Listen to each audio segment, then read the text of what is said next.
வணக்கம். இலங்கையின் ஆய்வுச் செய்திகளிற்காக நான் ஹரிணி. உள்ளூராட்சி சபை தேர்தலில் அர்ச்சுனா எம்பியின் தலைமையிலான சுயேட்சை குழுவின் வேட்பு மனுக்கள் பல இடங்களில் நிராகரிக்கப்பட்டன. அதன்பின் நடந்த சம்பவங்கள் தொடர்பாக கஜேந்திரகுமார் பொன்னம்பலம் எம்பிக்கு வேண்டுகோள் ஒன்றினை அர்ச்சுனா எம்பி விடுத்துள்ளார்.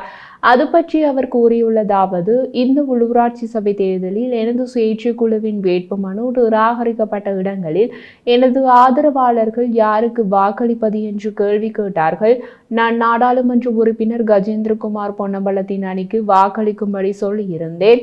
அவரிடம் நான் கேட்கும் வேண்டுகோள் என்னவென்றால், நானும் அவரும் ஒரு கட்சியில் இணைந்து இயங்கும் நிலைப்பாட்டில் இல்லை. எங்களை பொறுத்தவரைக்கும் தமிழ் தேசியம் என்பது நம்மை நாமே ஆட்சி செய்ய வேண்டும். எங்களுக்கு தனி அரசாங்கம் தேவையில்லை. என்பிபியும் மூசி கட்சியும் ஒன்றாக இருப்பதாக சில பிரச்சாரங்கள் இப்போது செய்யப்படுகின்றன. ஆனால் அது நடக்காது. கஜேந்திரகுமார் பொன்னம்பலத்திடம் நான் கேட்பது, நாங்கள் ஒரு கொள்கையில் தேசியம் நோக்கி பயணிப்போம் என்பதுதான். யாழ்ப்பாணத்தில் வெற்றி பெறுவதாக இருந்தால், என்னுடைய கட்சி ஆட்சி அமைக்க கஷ்டமாக இருந்தால், கஜேந்திரகுமார் பொன்னம்பலத்தினுடைய கட்சியிலிருந்து வருகின்ற மாநகர சபை உறுப்பினர்களையோ சாவகச்சேரியில் உள்ள பிரதேச சபை உறுப்பினர்களுடனோ சேர்ந்து அரசாங்கத்தை அமைப்பதுதான் எங்களது நோக்கம். நான் கஜேந்திரகுமார் பொன்னம்பலத்துடன் சேர்ந்து பயணிக்க முடியாததற்கு காரணம் ஸ்ரீதரன் எம்பி தான். என்னால் ஸ்ரீதரன் எம்பியின் ஏமாற்று கொள்கையை ஏற்றுக்கொள்ள முடியாது. ஸ்ரீதரன் அவர் அரசியலில் நிலைத்து நிற்பதற்காக ஆடும் சின்ன சின்ன ஆட்டங்கள் எனக்கு ஒத்து போகவில்லை. கஜேந்திரகுமார் பொன்னம்பலத்துடன் ஸ்ரீதரன் ஐயா சேர்ந்து செயற்பட்டால் ஸ்ரீதரன் ஐயாவினுடைய சித்து விளையாட்டுக்குள் மக்கள் கஜேந்திரகுமார் பொன்னம்பலத்தினையும் இணைத்துக் கொள்வார்கள். இது பிழையான பிம்பத்தினை தோற்றுவிக்கும். அதனால் அரசியலுக்காக காய் நகர்த்தும் ஸ்ரீதரன் ஐயாவுடன் சேர்வது உங்களுக்கு பிரச்சனையாகி முடியும். நீங்கள் தனித்து நின்று செயற்படுவதுதான் நல்லது. நீங்கள் அவருடன் சேர்ந்துதான் பயணிக்க போகிறீர்கள் என்றால் முதலிலேயே சொல்லிவிடுங்கள். நாங்கள் எங்களது ஆதரவை நிறுத்திக் கொள்கின்றோம். மக்களுக்காக கொஞ்சம் சிந்தித்து செயல்படுங்கள். இது எனது அன்பான வேண்டுகோள் என்று அர்ச்சுனா எம்பி கூறியுள்ளார். கடந்த நாடாளுமன்ற தேர்தலில் வடக்கில் தேசிய மக்கள் சக்தி வெற்றி பெற்றுள்ள நிலையில் அதை பார்த்து தெற்கு அரசியல்வாதிகள் தமிழர் விவகாரங்கள் பற்றி அதிகம் பேசுகிறார்கள். இதற்கிடையே இன உணர்வு மற்றும் புலிகளை வைத்து செய்யப்படும் அரசியலும் சில தெற்கு அரசியல்வாதிகள் இறங்கியுள்ளார்கள். இலங்கையின் முன்னாள் இராணுவ தலைமை அதிகாரி உட்பட 4 பிரித்தானிய அரசாங்கம் தடை விதித்த விவகாரம் குறித்து பேசிய நாடாளுமன்ற உறுப்பினர் அஜித் பி பெரேரோ அதன் பின்னணியில் புலிகளுக்கு ஆதரவான சக்திகள் இருப்பதாக தெரிவித்துள்ளார். அவர் மேலும் தெரிவிக்கையில், புலிகளுக்கு ஆதரவான குழுக்கள் மீண்டும் வெளிநாடுகளில் தலை தூக்கி உள்ளன. அதற்கு காரணம் எமது நாட்டின் ராஜதந்திர செயல்முறையும் வெளிவகார அமைச்சின் பணிகளும் பலவீனமடைந்துள்ளன. அல் ஜசீரா தொலைக்காட்சி நிகழ்ச்சியினூடாக ரணில் விக்ரமசிங்க மீது ஏதோ ஒரு வகையில் அழுத்தம் கொடுக்க வேண்டும் என்றே புலிகள் ஆதரவாளர்கள் திட்டமிட்டு செயற்பட்டுள்ளனர். புலிகள் அமைப்பை மீண்டும் எழுச்சி பெற செய்ய அவர்கள் செயற்படுகின்றார்கள்.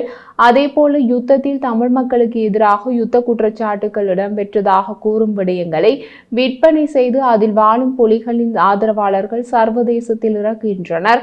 சிலர் ஈழத்தை அமைக்கும் நோக்கில் செயற்படுகின்றனர். மேலும் சிலர் தமிழ் மக்களின் பிரச்சினைகளை விற்று சாப்பிடுவதையே தொழிலாக கொண்டுள்ளனர்.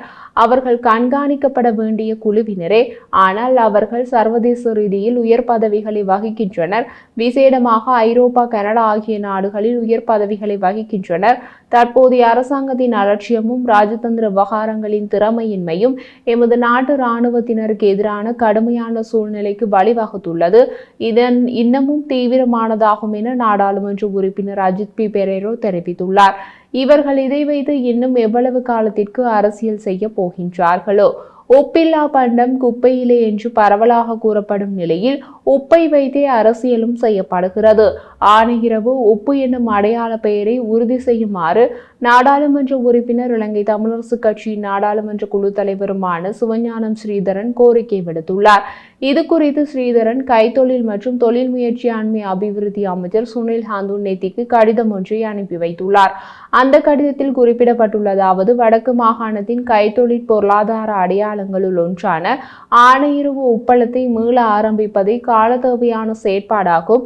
அதன் அடிப்படையில் ஏறத்தாழ 9 தசாப்த பாரம்பரியமிக்க ஆணையரவு உப்பளத்தின் செயற்பாடுகள் இன்று முதல் மேல ஆரம்பிக்கப்பட்டுள்ளமை மகிழ்ச்சி அளித்தாலும் ஆணையரவு உப்பு என்ற அடையாள பெயர் ரஜல்லுனு என மாற்றம் செய்யப்பட்டுள்ளதாக கிடைக்கும் செய்திகள் அதிர்ச்சி அளிக்கின்றன. வடக்கு மாகாணத்தின் கைத்தொழில் பேட்டைக்குள் முதன்மையானதும் முக்கியத்துவம் மிக்கதுமான ஆணையரவு உப்பளம் என்பது எமது மக்களின் அடிப்படை வாழ்வியலோடு இணைந்த ஓர் அடையாளமாகும். அத்தகையதோர் கைத்தொழில் கட்டமைப்பை மீள ஆரம்பிக்கும் போது அதன் அடிப்படை அடையாளத்தை மாற்றம் செய்கின்றமை தங்கள் அரசாங்கத்தின் மீதான அபிமானத்தையும் இனநல்லிணக்கம் குறித்த தங்களின் சிந்தனை போக்குகளையும் கேள்விக்குட்படுத்துவதாக அமைந்துள்ளது. குறிப்பாக கடந்த காலங்களில் இனத்துவ அடிப்படையில் மேற்கொள்ளப்பட்ட அடையாள திணிப்புகளை போலவே எமது மொழியில் அடையாளத்தை சிதைத்து பெரும்பான்மையினத்தின் தனித்துவத்தை வலிந்து புகுந்தும் இன மேலாதிக்க செயற்பாடாகவே இதனையும் கருத வேண்டிய துர்பாக்கிய நிலைக்கு நாம் தள்ளப்பட்டுள்ளோம். கடந்த 18ஆம் திகதி நாடாளுமன்ற நிலையற்கட்டளை 22.7 கீழ் ஆணையரவு உப்பளம் குறித்து நாடாளுமன்றில் நான் கேள்வி எழுப்பிய போது வலியுறுத்தியதற்கு அமைவாகவும் எமது மக்களின் எதிர்பார்ப்புக்கு ஏற்பவும் ஆணையரவு உப்பளத்தில் உற்பத்தி செய்யப்படும் உப்பினை ஆணையரவு உப்பு என்ற பாரம்பரிய பெயருடனேயே விற்பனை செய்வதை உறுதி செய்யுமாறு தங்களது தயவுடன் கேட்டுக்கொள்கிறேன் என குறிப்பிடப்பட்டுள்ளது.